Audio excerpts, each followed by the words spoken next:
While many people plan on ringing in the new year with a glass of champagne and a toast, some will struggle to start the new year off sober. Director of Outpatient Services for the Betty Ford Center right here in San Diego, Brian Couey, joins us today on the 4 to talk about some of the challenges that come with this time of year. Brian, thank you so much for joining us today. Thanks for having me, and appreciate so much that you're bringing attention to this very important issue.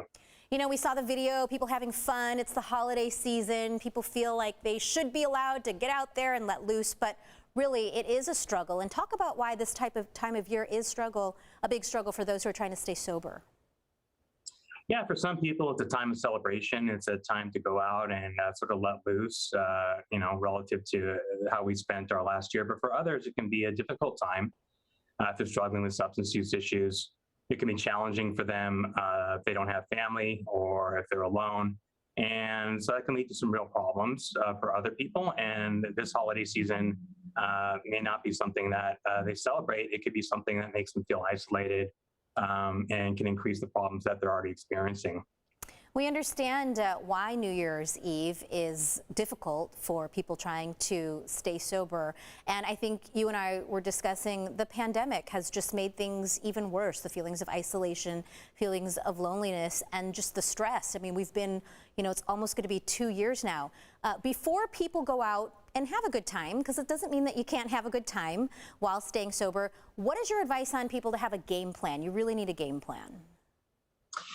Yeah, so there's sort of two files open, which is, if you're someone who is not experiencing an addiction issue, then you would want to follow the sort of sane, common sense advice that we sort of reiterate every year relative to not drinking and driving and drinking responsibly and enjoying yourself responsibly. For those who are suffering from problematic drinking or substance use, and are trying to stay sober through the holiday, you want to have a good plan.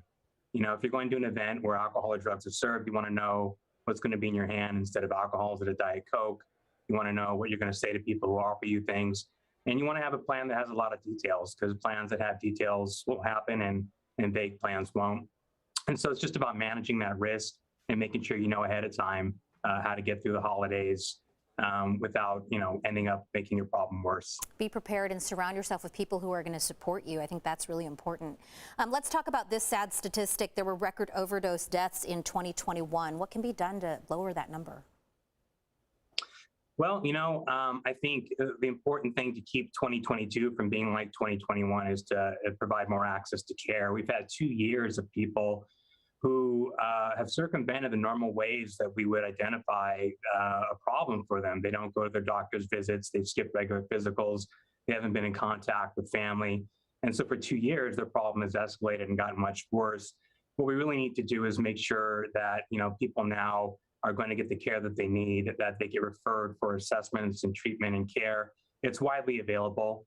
At the Betty Ford Center, you can get an assessment for free, whether you have a psychological issue, you're dealing with depression, or a substance use issue. So the real important point is to let people know that help is out there and that it's accessible to them, and encourage them to make the call. All right, the Betty Ford Center right here in San Diego is such a big resource, and because a lot of people through surveys say that they are drinking more, it might be a whole new group, a new population that is struggling with addiction and substance abuse. Thank you so much, Brian Couey from the Betty Ford Center right here in San Diego. We hope people will turn to you as a resource if they need to. Thanks for joining us.